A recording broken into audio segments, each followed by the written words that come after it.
নিজের ছেলেকে আব্বু এবং মেয়েকে আম্মু সম্বোধন করে ডাকা যাবে কিনা, খাওয়ার সময় সালাম দেওয়া যাবে কিনা, ঘুষ দিয়ে চাকরি নিলে সারা জীবন ইনকাম কি ঘুষের টাকার মতো হয়ে যাবে? আমার মেয়ের বয়স 3 বছর, সে আমার নামাজের আদায়ের সময় বারবার সামনে আসে, তাতে কি গুনাহ হবে? আমার নামাজ নষ্ট হবে কিনা? আমাদের দেশে সচরাচর দেখা যায় মৃত ব্যক্তিকে গোসল দেওয়ার পর গোসল দেওয়ার স্থানে 41 দিন পর্যন্ত কাউকে যেতে মানা করা হয়, সেখানে সন্ধ্যাবেলা 41 দিন পর্যন্ত আগরবাতি বা মোমবাতি জ্বালানো হয়। এটা কি শরীয়ত সম্মত? মৃত ব্যক্তির জন্য দোয়া করার সুন্নাহ পদ্ধতি কি? আবেগের বশে ফোনে দুজন কবুল বলে ফেলেছি, আমাদের কি বিয়ে হয়ে গিয়েছে? চোখের পাতায় আইলাইনার দেওয়া জায়েজ হবে কিনা? আমার ছোট বাচ্চা ঘন ঘন দুধ বমি করে, ছোট বাচ্চারই বমি গায়ে লাগলে সে কাপড় কি নামাজ হবে? নামাজে দাঁড়ানোর পর নাকি ডান পায়ের বুড়ো আঙ্গুল নাড়ানো যায় না, এটা কি সত্য? ফজর নামাজের আজানে আসসালাতু খায়রুম মিনান নাওম বলার সময় আমরা উত্তরে কি পড়ব? অনেক বয়স হওয়ার পরও আমার বড় ভাই বিয়ে করছে না, পরিবার চাচ্ছে আমাকে বিয়ে করাতে, কিন্তু আমি সমাজের মধ্যে লজ্জিত হয়ে যাচ্ছি, আমার কি করণীয়? চলুন তাহলে আর বিলম্ব না করে আপনাদের প্রশ্নের উত্তর দেওয়ার আলোকিত ভবনে আমরা প্রবেশ করি এবং শুরু করি আমরা প্রশ্নোত্তর দেওয়ার পালা।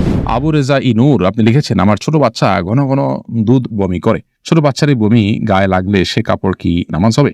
বাচ্চা যদি বমি করে এবং সেটা আপনার কাপড় লেগে যায়, অবশ্যই যে অংশ লাগবে সে অংশ নাপাক হবে, অংশ আপনি ধুয়ে ফেলবেন, বাকি কাপড় পাক আছে বাকি থাকবে, যেটুকু লাগবে সেটুকু ধুয়ে ফেললে পাক হয়ে যাবে। এই যে সাথে আপনি লিখেছেন, পার্লারে কোকড়া চুল সোজা করলে কি গুনাহ হবে? কোকড়া চুল আপনার যদি মনে করেন যে এটা আপনার সৃষ্টিগত একটা সমস্যা, আপনার এটা রোগের মতো অস্বাভাবিকতা আছে এর মধ্যে, তাহলে সেক্ষেত্রে এটা সোজা করার জন্য আপনি চেষ্টা করলেন এবং ব্যবস্থা নিলেন, তাতে ইনশাআল্লাহ গুনাহ হবে না। রেজাউল আমিন আপনি লিখেছেন, অনেক বয়স হওয়ার পরও আমার বড় ভাই বিয়ে করছে না, পরিবার চাচ্ছে আমাকে বিয়ে করাতে, কিন্তু আমি সমাজের মধ্যে লজ্জিত হয়ে যাচ্ছি, আমার কি করণীয়? লজ্জিত হওয়ার কিছু নেই। বিয়ে বড় ভাইয়ের আগে ছোট ভাই করলে যে কোনো গুনাহ হয় এরকম না, এটাকে দোষণীয় মনে করাটা আমাদের সমাজের ত্রুটি বরং। অতএব সমাজের ভুল ভাঙার চেষ্টা করাটা দোষণীয় কিছু না। আপনার পরিবার যে আপনাকে বিয়ে করতে চাচ্ছে এটাই তো শুকর আদায় করার মতো বিষয়। যে অনেক পরিবার তো বড় ভাই বিয়ে না করলে ছোট ভাইকে আটকে রাখেন, আপনার বড় ভাই আটকাচ্ছে না, আমার মনে হয় আপনার বিয়ে করতে আগ্রহী হওয়া উচিত।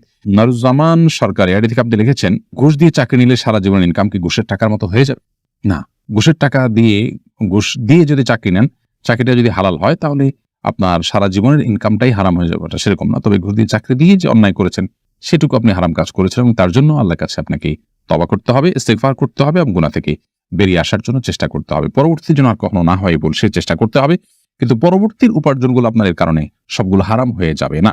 শিহাব আপনি লিখেছেন, খাওয়ার সময় সালাম দেওয়া যাবে কিনা? খাওয়ার সময় সালাম দেওয়া নেওয়াতে মৌলিকভাবে কোনো অসুবিধা নেই, যদি ডিস্টার্ব ফিল না করেন যাকে সালাম দিয়েছেন তিনি, তাহলে সেক্ষেত্রে খাওয়ার ফাঁকে ফাঁকে আমরা কথা বললে সেটা যেরকম নাজায়েজ নয়, ঠিক সালাম আদান প্রদান করলে সেটা নাজায়েজ নয়। আমরা অনেকে মনে করি খাওয়া আর ইবাদত করা সমান, খাওয়া আর নামাজ পড়া সমান, এরকম অনেক মুখরোচক কথা বা অনেক বলি আমরা শুনতে পাই, এগুলোর কোনো ভিত্তি নেই। নামাজ এরকম কথা বলা যায় না, সালাম দেওয়া যায় না, খাওয়ার সেরকম কথা বলা যাবে না, বোবার মতো বসে খেতে হবে এবং সালাম দেওয়া যাবে না, এরকমটা আমরা অনেকে মনে করি, এটা সঠিক নয়। আশরাফুল হক শুভ আপনি জানতে চেয়েছেন, আমাদের দেশ সচরাচর দেখা যায় মৃত ব্যক্তিকে গোসল দেওয়ার পর গোসল দেওয়ার স্থানে 41 দিন পর্যন্ত কাউকে যেতে মানা করা হয়, সেখানে সন্ধ্যাবেলা 41 দিন পর্যন্ত আগরবাতি বা মোমবাতি জ্বালানো হয়, এটা কি শরীয়ত সম্মত? কোনো জায়গায় মৃত ব্যক্তিকে গোসল দেওয়া হলে সেখানে এই প্রথাটি আমাদের সমাজে অনেক ক্ষেত্রেই প্রচলিত আছে, যে আগরবাতি বা মোমবাতি ইত্যাদি সেখানে আপনার জ্বালানো হয় এবং সন্ধ্যাবেলা 41 দিন পর্যন্ত এই কাজটি করা হয়, কেউ সেখানে যেতে চাইলে নিষেধ করা হয়। এটি সম্পূর্ণ কুসংস্কার এবং এ ধরনের বিশ্বাসগুলো শিরকি বিশ্বাস, কুসংস্কারচ্ছন্ন বিশ্বাস। এর বেশিরভাগই এসছে হিন্দু সমাজ থেকে। একজন মুসলমানের এই সমস্ত কুসংস্কারকে বর্জন করা উচিত। যেখানে গোসল দেওয়া হবে সে জায়গার বিশেষ কোনো বিধান নাই, সেটা অন্য 10টা জায়গার মতোই একটি জায়গা। আমি আরিফুল ইসলাম জানাচ্ছেন, মৃত ব্যক্তির জন্য দোয়া করার সুন্নাহ পদ্ধতি কি? মৃত ব্যক্তির জন্য আল্লাহ তাআলার কাছে সাধারণভাবে দোয়া করবেন, আল্লাহ আপনি তাকে মাফ করুন, ক্ষমা করুন, ইস্তেগফার করবেন, কায়মন ওয়াক্যে আল্লাহর কাছে তার পক্ষ হয়ে সুপারিশ করবেন, ক্ষমা চাইবেন। এসএচ রুবেল, এছাড়া বিশেষ কোনো পদ্ধতি নেই, একত্র হতে হবে, লোকজন জড়ো করতে হবে, হুজুরদেরকে নিয়ে আসতে হবে, এমন কোনো কথা কোরআন হাদিসে আমাদেরকে বলা হয়নি। আমির আনুর আপনি লিখেছেন, চোখের পাতায় আইলাইনার দেওয়া জায়েজ হবে কিনা? আপনি আইলাইনার যদি দেন বা সাজসজ্জার জন্য দেন তাহলে সেক্ষেত্রে চোখের সৌন্দর্য বৃদ্ধি করার উদ্দেশ্যে দিতে পারেন, স্বামী থাকলে স্বামীকে প্রদর্শন করবার জন্য, কিংবা মাহারামদের সামনে শুধুমাত্র এটি প্রদর্শিত হবে। আর যদি রাস্তাঘাটে গায়ে মাহারামদের সামনে এটি প্রদর্শন করার উদ্দেশ্য হয় বা ওপেন সবার জন্য আপনি নিজের সৌন্দর্যকে প্রকাশ করার উদ্দেশ্যে দিয়ে থাকেন, তাহলে সেক্ষেত্রে এটা নাজায়েজ এবং গুনাহ হবে।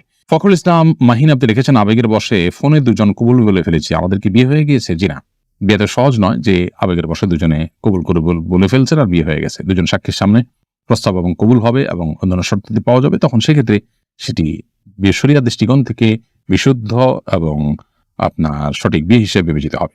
মাহমুদুল হাসান ভুঁইয়া আপনি জানতে চেয়েছেন, ফজর নামাজের আজানে আসসালাতু খায়রুম মিনান নাওম বলার সময় আমরা উত্তরে কি পড়ব? এক্ষেত্রে জমহুর ফুকাহা বা বেশিরভাগ ইমামগণের মত হলো সাদাকতা ওয়া বারারতা। আসসালাতু খায়রুম মিনান নাওম মানে হলো সালাত বা নামাজ, এটা ঘুম থেকে উত্তম। এটি যখন মুয়াজ্জিন বলবেন তখন তাকে বলতে হয় সাদাকতা ওয়া বারারতা, অর্থাৎ হে মুয়াজ্জিন তুমি সত্য বলেছো এবং ভালো বলেছো, ভালো কাজ করেছো। এই কথা বেশিরভাগ ফুকাহা একরাম বা জমহুর ফুকাহা একরাম বলতে বলেছেন মুয়াজ্জিনের জবাবে, এবং একটি রিওয়ায়াতে এটি এসছে, যদিও রিওয়ায়াতটা সনদকে অনেক মুহাদ্দিসগণ যায়ীফ বলেছেন।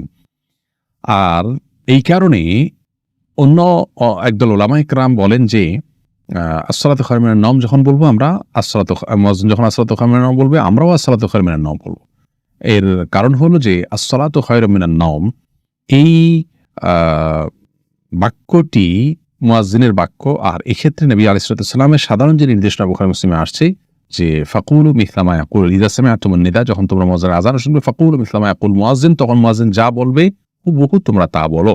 শুধুমাত্র হাইয়া আলাস সালাহ হাইয়া আল ফালাহর মধ্যে নবী আলাইহিস সালাম ওই হাদিসে লা হাওলা ওয়া কুওয়াতা ইল্লা বিল্লাহ বলতে বলেছেন। অতএব দুইটা বাদে বাকি সবগুলোতেই ওই হাদিসের সাধারণ যে নির্দেশনা সেটা অনুযায়ী আসসালাতু খায়রুম মিনান নাওম শুনলে আসসালাতু খায়রুম মিনান নাওম অর্থাৎ হুবহু এটা অনুকরণ করার নির্দেশনা দিয়ে থাকেন। এসেছে রুবেল, আপনি জানতে চেয়েছেন আইডি থেকে নামাজে দাঁড়ানোর পর নাকি ডান পায়ের বুড়ো আঙ্গুল নাড়ানো যায় না, এটা কি সত্য? না, এরকম কোনো কথা আমাদের জানা নেই, প্রয়োজন হলে নাড়ানো যেতে পারে। সামি আপনি লিখেছেন মনের মধ্যে খারাপ চিন্তা আসলে কি করণীয়? মনের মধ্যে খারাপ চিন্তা যদি আসে তাহলে সেক্ষেত্রে প্রথমত সেখান থেকে নিজেকে সরাবার জন্য আপনার চেষ্টা করা। খারাপ চিন্তা যে কারণে আসে, যে জায়গায় গেলে আসে, বিচরণ করলে সেই জায়গাগুলোতে সরে আসা এটা কর্তব্য। আর আল্লাহ সম্পর্কে, আখিরাত সম্পর্কে বাজে চিন্তা ইত্যাদি অনেক সময় আসে, এরকম আসলে তাহলে সেক্ষেত্রে বাম দিকে 3 বার প্রতীকী থুতু ফেলে থু থু থু এভাবে 3 বার প্রতীকী থুতু ফেলা এবং আমানতু বিল্লাহি ওয়া রাসূলিহি পড়া এবং আউযু বিল্লাহি মিনাশ শাইতানির রাজিম পড়া, এগুলোর মাধ্যমে ইনশাআল্লাহ বিদিনিল্লাহ আমরা মনের বাজে চিন্তাকে দূর করার চেষ্টা করতে পারি। করির বেগম লিখেছেন আমার মেয়ের বয়স 3 বছর, সে আমার নামাজের আদায়ের সময় বারবার সামনে আসে, তাতে কি গুনাহ হবে? আমার নামাজ নষ্ট হবে কিনা? না, আপনার গুনাহ হবে না এবং আপনার নামাজ নষ্ট হবে না।